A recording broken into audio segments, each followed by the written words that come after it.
सूरज और उसकी 7 बहनें माला, मधु, पूजा, सीमा, मेघा, वर्षा और किरण इस दुनिया में अनाथ हो गए। कुछ दिन पहले सुबह के समय उनके माता पिता जिस बस में मजदूरी करके शहर से गांव लौट रहे थे, उस बस का एक्सीडेंट हो गया। ये खबर जब सभी भाई बहनों को मिली तो रो रो कर उनका बुरा हाल था। रिश्तेदार भी बच्चों से पल्ला झाड़कर अपने अपने घर चले गए। माला दीदी, मुझे भूख लगी है। हाँ मेरे राजा भैया, मैं और रोटी लाती हूँ। अब क्या करूँ, जो आटा था उसकी रोटियां बना दी। सबके हिस्से में आधी आधी रोटी आई। अब सूरज को रोटी, हाँ मैं अपने हिस्से की रोटी सूरज को दे देती हूँ। माला जैसे ही अपने हिस्से की रोटी सूरज की थाली में रखने लगती है, वो देखती है उसकी 6 बहनें पहले ही अपनी रोटी का थोड़ा थोड़ा हिस्सा सूरज की थाली में रख चुकी हैं। माला दीदी, ये देखो मेरे पास कितनी सारी रोटियां। मुझे मधु दीदी, पूजा दीदी, सीमा दीदी, मेघा दीदी, वर्षा दीदी और किरण दीदी सबने अपनी रोटी दे दी। माला दीदी, हम सबको इतनी भूख नहीं थी। हाँ दीदी, सूरज हमारा छोटा भाई है। अगर वो पेट भर कर खाएगा तो हमें लगेगा कि हमारा पेट भर गया, इसीलिए हमने अपनी रोटी में से थोड़ा थोड़ा टुकड़ा सूरज को दे दिया। दीदी, मेरी प्यारी बहनों, तुम सब बहुत समझदार हो। माँ बापू के जाने के बाद सूरज बहुत उदास रहने लगा है। हमें अपने भाई को हर खुशी देनी है, खुद को कितनी भी तकलीफ हो जाए, पर हमारा भाई हमेशा मुस्कुराता रहे। अब से हम यही कोशिश करेंगे। मैंने गांव के जमींदार साहब से बात कर ली है, वो हम सबको अपने खेतों पर काम दे रहे हैं। अब हम सब मिलकर मजदूरी करेंगे और सूरज को पढ़ने के लिए शहर भेजेंगे। फिर सूरज की अच्छी नौकरी लग जाएगी, सब कुछ कितना अच्छा हो जाएगा। हर साल रक्षाबंधन का त्योहार आता, सभी बहनें मिलकर अपने भाई को राखी बांधती, उसकी लंबी आयु की कामना करती। अरे वाह दीदी, ये बैट बॉल तो बहुत अच्छा है। तुम्हें पसंद आया ना? ये देखो, हम सब ने तुम्हारे लिए नया कुर्ता पजामा भी खरीदा है। माला दीदी, हम सब ने लड्डू बना दिए। लड्डू? आज तो मजा ही आ जाएगा। मैं तो हर दिन रक्षाबंधन मनाऊंगा दीदी। आप सब मेरे लिए इतना करती हो, बढ़िया बढ़िया कपड़े, खिलौने, मिठाई। सच में रक्षाबंधन का त्योहार तो मुझे बहुत ही अच्छा लगता है। क्या हुआ दीदी? मैंने आपको कहा था ना, हम सब बहनें आज के दिन नहीं रोएंगे। पर मधु दीदी, आज रक्षाबंधन के दिन सूरज की बहुत याद आ रही है। याद तो हम सबको आएगी ही, आखिर सूरज हमारा इकलौता भाई है, हम 7 बहनों की जान है। पर वो तो अपनी पत्नी के कहने पर चल रहा है। शहर में नौकरी लगती ही उसने हम सबको बिना बताए सुनैना भाभी से शादी कर ली। और जब पिछले साल हम सब बहनें अचानक उससे मिलने शहर गए, आपको याद है ना, सुनैना भाभी ने और सूरज ने हमारे साथ कैसा बर्ताव किया था। सूरज, तूने शादी कर ली, शहर में घर बसा लिया और हमें बताने की जरूरत भी नहीं समझी। हम सब तेरे आने की राह देख रही थी। कितने साल तो तूने शहर में पढ़ाई में लगा दिए, मुश्किल से एक बार मिलने के लिए आया। ऐसा क्यों किया तूने? अरे तुम सब उसे क्यों तंग कर रही हो सकता है उसकी कोई मजबूरी होगी जो वो नहीं आया। तो क्या हुआ, हम सब बहनें उससे मिलने आ गई।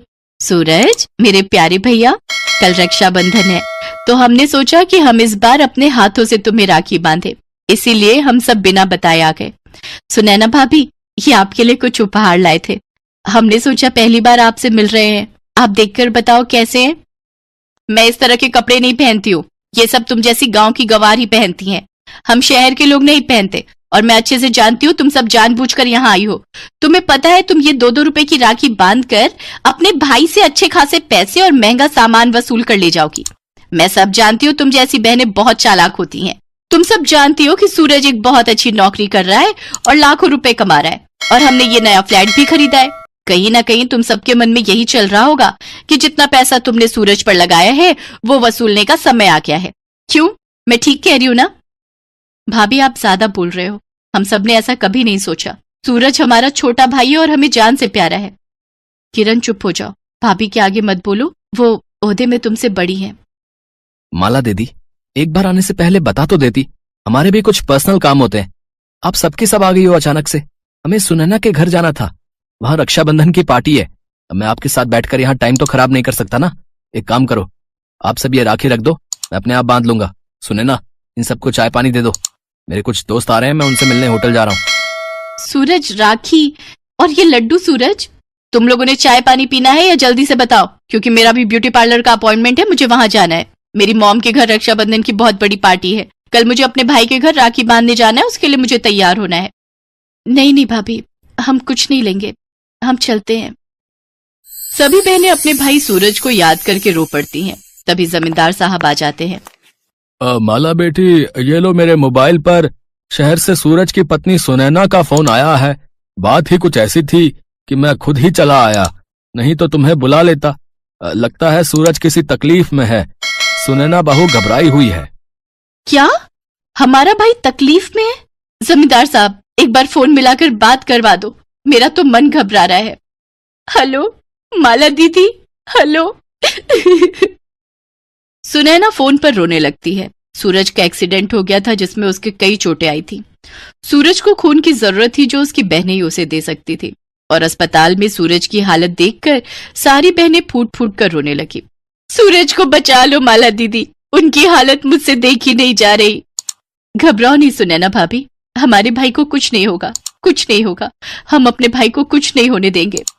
सारी बहनें मिलकर सूरज को अपना खून देती हैं। सूरज को जितना खून चाहिए था उसे अपनी बहनों से मिल जाता है और भाई बहन के रिश्ते की जीत होती है। सूरज ठीक हो जाता है और अपनी बहनों से माफी मांगता है। दीदी, मुझे माफ कर दो, मैंने तुम्हारे साथ क्या नहीं किया, अपनी बहनों को अकेला छोड़ दिया। मुझे भी माफ कर दो, मैं भी पैसों के अहंकार में रिश्तों को भुला बैठी थी। मैंने सूरज को आप सबसे दूर कर दिया। दीदी मुझे माफ कर दो। नहीं नहीं, तुम दोनों रो मत मेरे प्यारे भैया, हमारे होते हुए तुम्हें कैसे कुछ हो सकता है। मधु, पूजा, मेघा, सीमा, वर्षा, किरण, चलो हम सब मिलकर अपने भाई की कलाई पर राखी बांधते हैं और इस रक्षा सूत्र को बांधकर इसकी नजर उतारते हैं, इसकी सारी बलाएं ले लेते हैं। हमारा प्यारा भैया जुग जुग जिए, हम सब यही कामना करते हैं। पूरा परिवार खुशी खुशी आपस में मिल जाता है।